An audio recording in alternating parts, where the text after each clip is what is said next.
So my new to me Corvette, my C5 Z06, is throwing code P0171 and P0174, which is like bank 2 lean. Anyway, in the research I've done, it says your mass airflow sensor is probably just dirty. Hopefully it's just dirty and you don't have to replace it, because it can be fairly expensive if you want to buy, like the AC Delcos are like 200 something bucks.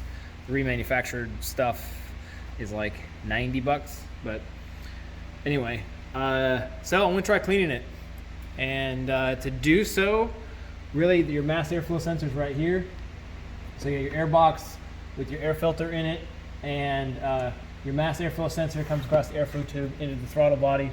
And to get that off, take this tube off here or here, and down here, and or there as well. They're just little rings.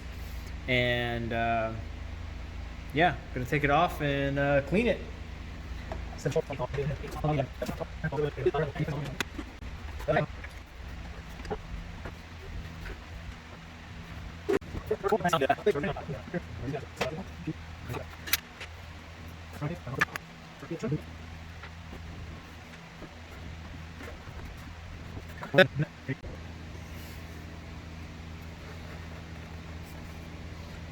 we're going to push down on this little slightly discolored or different color piece here.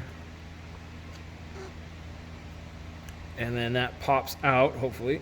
I'm trying to get this on camera. One hand, there you go. And that comes out. Once that is out, try not to lose it, then you can push down on this little tab here. I'm gonna push down and that should come out.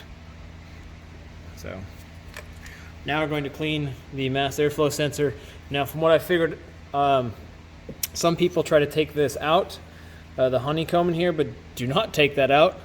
And you can actually tell it's fairly thick bit of honeycomb, and what that does is it takes the incoming air that's coming this direction and it spreads it out evenly over your mass airflow sensor, which is these little pieces of metal in there. You can see them, the little connections between the metal bars.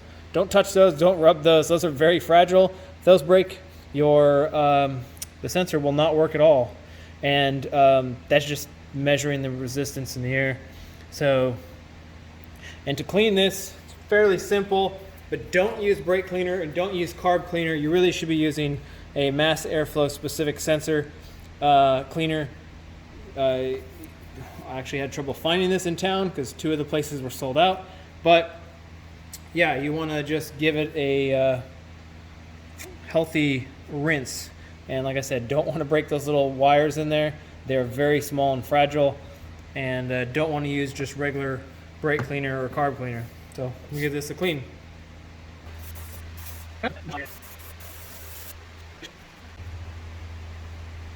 Now it says to let this dry for 10 to 15 minutes, so I'm going to go ahead and let it dry for 10 to 15 minutes.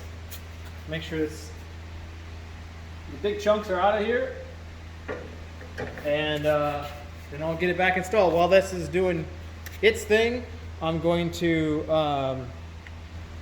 come in here and clean the inside of the tubes and everything, and check on my air filter. This car, I've only had it for like a week, did come with this K&N air filter, and apparently that's a big reason why these things get clogged on these, is because the oil from the K&N, if you over oil the filter, will build up on the mass airflow sensor. So anyway, I'm going to clean that stuff out, wait for that to dry, and put it back in.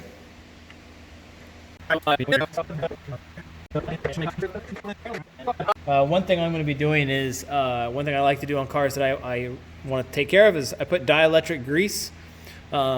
It's basically a grease made for electrical plugs and pretty much anything in electrical. And it'll help seal and protect them. So you really don't need much of this stuff. It really just helps keep the water out, and if water does get in there, kind of stops the corroding process. And it also helps lubricate the seals because there's a little, that green bit, if you can see it in there, that green bit, that's rubber. So the better we can protect this, the more likely and easily it's going to come off later. So that just clips on, and then your little retainer piece clips in as well. So now it won't come off. Now I'm putting this thing back in, making sure.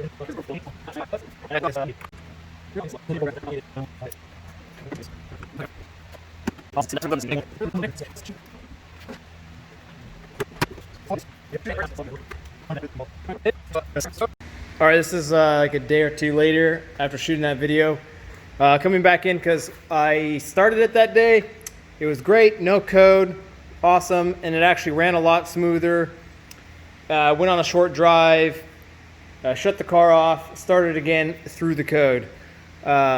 So what I ended up doing, I did some more research. Also, I found out that this connection right here has this like factory band. I never took that off, but it was fairly loose. And because the engine was running smoother, I knew that the mass airflow sensor seemed to be working right. I also plugged in my scan tool, and it seemed to be reading properly.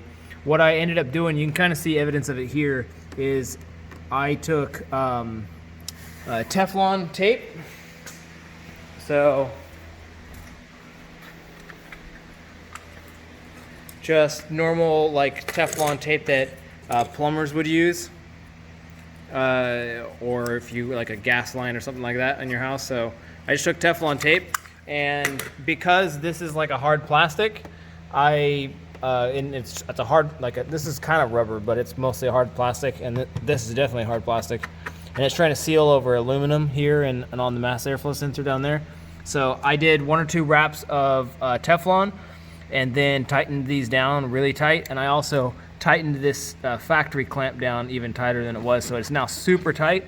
I have now driven it for like 50 miles, start and stop and go, all the different trying to traffic, and no code at all. So I think all it was is I was getting a slight air leak through there, and that plus the mass airflow sensor was dirty. So that seemed to work the best. I'm gonna keep driving it, and but that's the end of this video. It worked, it's pretty easy to clean, and it's running better, and it's just something you have to do, especially if you have a K&N. So thanks, see you in the next one. See you.